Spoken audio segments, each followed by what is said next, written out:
Got it? Yep. Okay, and then if you could just clap your hands for me. All right. Good. There we go. Okay, so today we're here with Mark. And Mark, what do you have going on? I've got some pain in my lower back that is very dull and very constant, and doesn't allow me to bend forward very well, and is not comfortable in any position other than lying down. Not comfortable in any position other than lying down. So if I'm lying down, I'm comfortable, but if I'm standing or running or moving or jumping, it's painful. And I need to be able to jump, at least for a lot of demonstrations that I do, and I'd like to be in no pain if that's at all possible. Okay, well that's what we have to deal with. So first thing that comes to mind is, given that you're experiencing pain in pretty much any position other than lying down, is that there's some kind of compression that's creating discomfort on the nerve. And the reason I'm doing that deduction is because, generally speaking, if it's just a strict muscular issue, other positions can, take away the pain without any kind of aggravation or different kind of movements, etc. Not to say that positioning can't take away the pain, because lying down is a position where your pain is taken away. And lying down is definitely one of the best positions to decompress the spine entirely.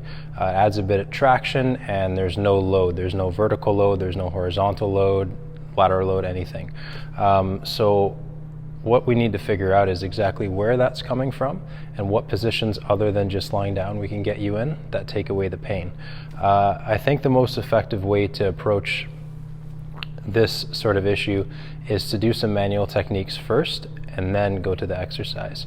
Reason being is the habits that the muscles have developed to protect the rest of the body or to deal with the pain don't really go away on their own as easily if they're used to kicking in until they're kind of turned off manually. You definitely can. You absolutely can do some exercise to take it out without manual techniques first, but it just makes it a little bit easier and to get to there by doing the manual techniques before going to the exercise. So I'm just going to move this here. So if I could just have you lying in the position that doesn't feel pain, which is on your back, correct? Correct. Okay.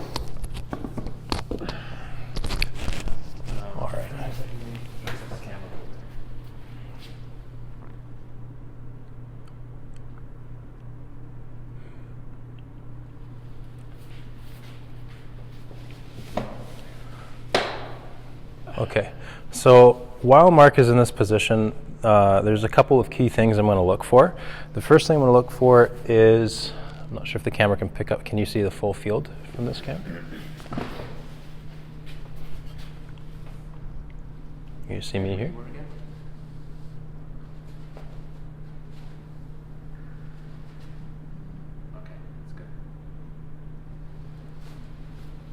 If I need to change my socks, I think they're smelly, just let me know. Oh, that's shoes okay. Are having an issue. All right, no worries.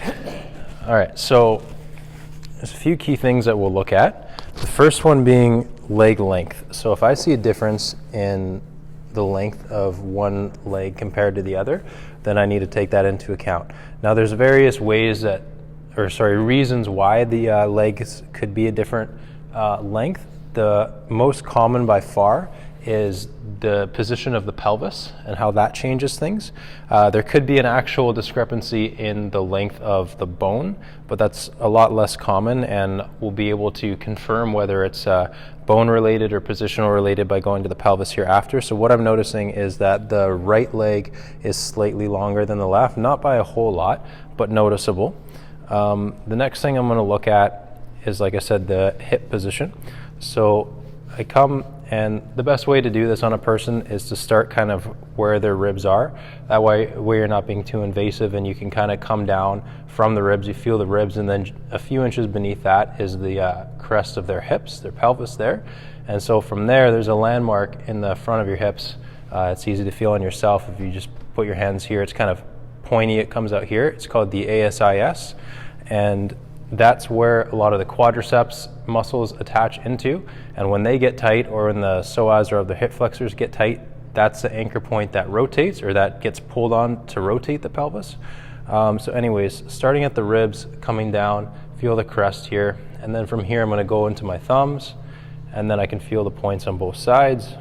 And so as expected, this side is about an inch lower than this side. So the next thing I do here is I just apply a little bit of pressure to the right side, the side that's lower, to that ASIS, just to feel the pelvis move. And one of the things to note here is that oftentimes just doing this can provide people with a sense of relief, especially in situations where the pain is quite severe. And with the pelvis being twisted, it affects everything down and everything up. So oftentimes what you notice is just with that pelvic rotation, they'll start to breathe a little better. You'll see the diaphragm expand a little bit more, the lower rib cage might expand a little bit more, and that's because you're taking away the tension, the fascial tension that's being pulled to this side, and actually allowing it to expand. It's compressed when it's rotated. So anyways, I do that, and I check for how it moves, because there could be other restrictions. It's moving quite well here, and I know based on previous work with Mark that a lot of the stuff is muscular. Not to say that there can't be an issue with the disc. I think there is as well, or with other space-occupying lesions in the spine. However, it's mostly functional, meaning it can be remedied by changing positions and doing certain kind of exercise versus techniques that are more invasive, or potential other methods for treatment. So that's a good thing, and the hips are moving well. The next thing I'm going to check is the curvature in the lumbar spine. So I just take a hand, palm up, and come up under, and see how much space I have. Now I know with Mark that there is a bit of a room for improvement as far as getting a bit more lordosis in the lumbar spine, and with kyphosis in the lumbar spine, which means that the spine is rounded, that adds to compression. So if I round here, you can see I get a little shorter, the rib cage comes down, and the discs that are in the spine in between the vertebrae end up getting compressed. There is a place for rounding the spine in certain kind of exercises, but in general, lumbar curvature gives more support and allows the nerves and the blood vessels to function appropriately, and then as well as the entire tensegrity system from the feet all the way up to the hips. So anyways, I check that, and then I come look from his head and see if I can see any other positional discrepancies or functional discrepancies. Of course, positional just means position. So if I see that there's like a big twist going on, like his legs are this way, for example, just because of how he lied on the table, I might correct that just to get a bit more accurate of a read with everything else. And functional would be watching how he might move. People that are in pain sometimes are constantly self-adjusting, wiggling around, moving their neck, breathing patterns, all that kind of stuff. So anyways, there's that. And then the next thing that I do to this is both a diagnosis and a treatment technique, is we get Mark into the position called the springy brace. And the reason it's called the springy brace is because every exercise that is remedial will add spring to the body, spring and buoyancy. And the brace is you're basically bracing the back in the position that it's supposed to be in. So if I get you to bring your heels up towards your butt, so bend the knees and bring the heels up high, good. The next thing I'll ask you to do is create a little bit of a curvature in your lumbar spine and your lower back, good. And so then once again, I just check to see how that curvature is, and that looks good. Okay. Now the next thing I'm going to ask Mark to do is just go ahead and raise your hands above your head and let the elbows fall down, good. And then let's bring your arms into this position here.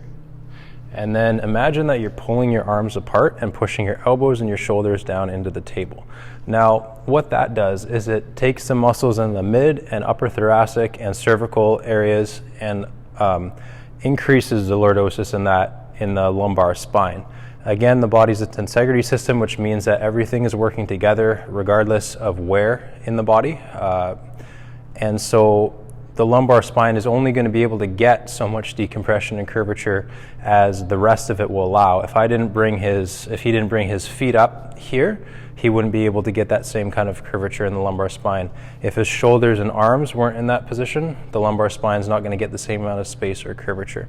So now that we're in this position, things are starting to look good. We have a little bit more of a flare in the ribs. I don't know if the camera can pick up on this, but we're seeing the bottom of his ribs come out a little more, which is a good indicator. Obviously within a degree, right? Like you can have excessive rib flare as well, but in this case we want more rib flare, and that's just an indicator that the lumbar spine has more lordosis in it. So now what I'm going to get Mark to do is go ahead and point your toes towards the ceiling. Now when I get him to point his toes towards the ceiling, what we're doing is we're isolating the posterior chain. When we tilt the toes up, we add tension to the calf muscles, which are the beginning part and the lower part of the body of the posterior chain. So we're adding a bit of tension there, and we're also taking out a kinetic chain that is the calf muscles working with the quads. So when we step at the point of the toe off, when the foot pushes into the floor and the leg straightens, it's the calf and the quads working together and the hips for that triple extension. But on most people, especially if there's an imbalance, the calves are tight and the quads are overactive and they're shortened as well. So we want to minimize them kicking in. Right now the body in that position is where in a heel strike, because his heels are making contact with the ground. I'm not sure if the camera can pick up on this, but we'll redo it after anyways, or show another example. But in the first part of the step, the heel strikes the ground. At that point, the body recognizes that it's going to bear weight. It transfers over to the rest of the arch, and then it's the toe off where I said there's a triple extension. At this part, what the body is thinking about doing is moving forward and pushing through the ground, because if there was no force in the glutes and the hamstrings, with the heel, it would just be a slump, and the hip would go out, and there'd be nothing. So this teaches the glutes and the rest of the posterior chain to engage in the way we want it to, while supporting the spine in the position that we want it to. So this is basically a version of the bridge too, in simple terms. So from here, if you can go ahead and keep the tension in the arms, keep pushing the elbows down, the shoulder blades together, and lift the hips straight towards the ceiling. Good. Now, is there any pain at all with that? No pain. Okay, good. So this is very often seen in people who have severe pain, and they're often very surprised that they can do this because they're used to movements causing pain. But again, this is a very precise, very specific way to get the muscles engaged in a way that support the areas that usually exacerbate pain. So from here, I'm going to ask you to take a really big breath in, push the heels in, keep the shoulders going, and then lift the hips a little higher yet. Good. And then I'm going to ask you to do this for a couple more breaths. And what you'll find is that with each breath, you can get a little bit higher up. There's no, and this is across the board with all exercises. You can always get more range. After about 3 to 5 breaths, you kind of reach your true limit, but you're never at your true limit with the first 1 or 2 breaths. There's always room for the nervous system to realize it has more extensibility, and for the body to actually allow you to get that range. And then it also recruits more nerves. So the more intensity you add to that and you're trying to push through your range, the more muscle fibers and nerve endings get engaged and allow you to push through those boundaries, which then leads to getting out of pain because it's working the way it's supposed to work. So see if you can get one more breath and one more lift in. If you can't, no worries. We'll see if that's your limit. Good. Right on. And then slowly lower back. Okay. So from here, I'm going to ask Mark to go ahead and get off the table and walk. We did minimal, but sometimes this is enough to either reduce the pain or make it go completely. But the test is to walk and see if the body remembers that position. Any change? No? Be completely honest. There's definitely less of a tension in this area. Yeah. Okay. Yeah. There's a good. Yeah. Yeah. Absolutely. Right on. Am I healed? Well, yet. I'd be driving a Lamborghini if that's all it took. But anyways, yeah, so that's like a very fundamental, just like beginning to all this, if that makes sense. Yeah. So you know what I'm going to do? Yeah. Let's just shoot so we can re-edit this, the part of you showing that foot strike stuff. Okay, absolutely, yeah. Over movement here, underneath yeah. Okay. You just kind of want to do the movement along You know, the same- I'll show a barefoot, actually. Okay.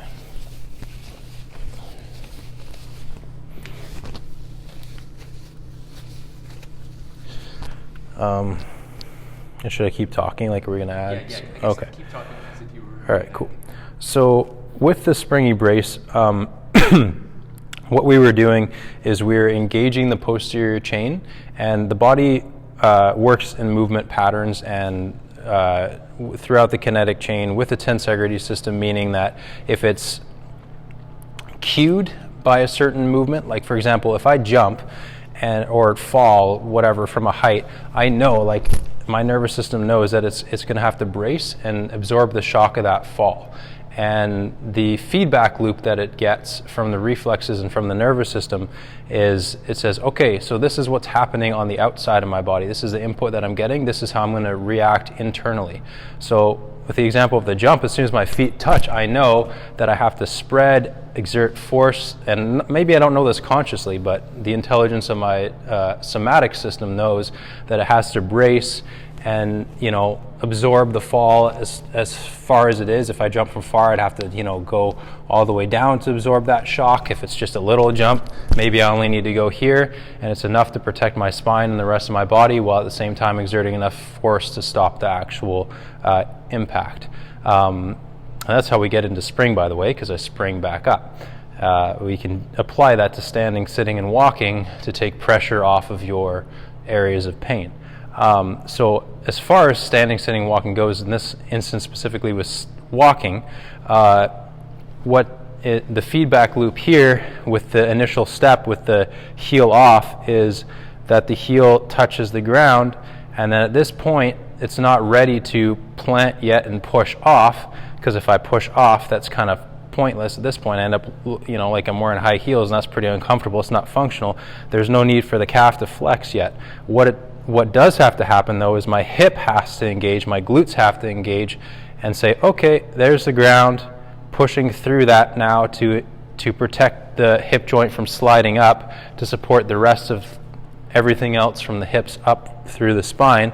And then as my weight transfers forward, that's where the rest of my arch makes contact, and if there's no dysfunction in my feet, it's even contact, starting at the lateral arch and then through the balls of my feet, and full contact here. And then as my weight is here, that's where the quads extend, and then the foot pushes off, and the walk continues from there.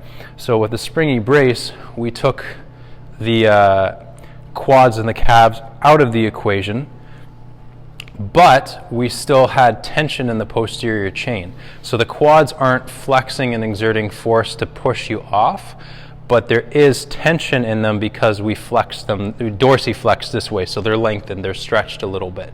And any kind of movement where the posterior chain is a primary mover, primary engine per se, you need tension there. Something as simple as a deadlift. If you do the deadlift wrong, that's pretty dangerous. But if you do it right, you know, some athletes can move a ridiculous amount of weight, and they're picking it up from the ground, a position that would hurt a lot of people to do weightless, because you bend forward and there's torque on the lower back.